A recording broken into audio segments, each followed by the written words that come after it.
अगर आप WordPress website development या फिर शॉपिफाई स्टोर डिज़ाइनिंग के अंदर इंटरेस्टेड हैं तो आपको कौन सी चीज़ पहले सीखनी चाहिए। तो सबसे पहले बात कर लेते हैं वर्डप्रेस की। वर्डप्रेस एक ओपन सोर्स CMS है जिसको यूज़ करते हुए आप किसी भी तरह की वेबसाइट डिज़ाइन एंड डेवलप कर सकते हैं, चाहे वो पोर्टफोलियो वेबसाइट हो, ब्लॉग हो, ऑनलाइन स्टोर हो या किसी भी तरह की ऑलमोस्ट बेसिक से एडवांस तरह की वेबसाइट हो। ऑन द अदर हैंड अगर शॉपिफाई की बात करते हैं, शॉपिफाई से सिर्फ और सिर्फ आप ऑनलाइन स्टोर डिज़ाइन कर सकते हैं। वो स्पेशली डिज़ाइन किया गया है ई-कॉमर्स स्टोर्स बनाने के लिए और सारी फंक्शनैलिटी उसी के रेलिवेंट है। अब आपको एज अ बिगिनर कौन सा सीखना चाहिए, तो मैं आपको रिकमेंड करूँगा आप पहले वर्डप्रेस सीखें। जिसको वर्डप्रेस आता है तो वो शॉपिफाई सीखने के लिए उसको जस्ट 1 से 2 दिन रिक्वायर्ड होते हैं शॉपिफाई डिज़ाइनिंग के लिए, राइट।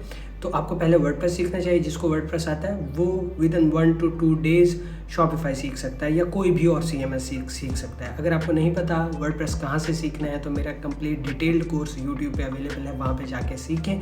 कोई भी तरह का क्वेश्चन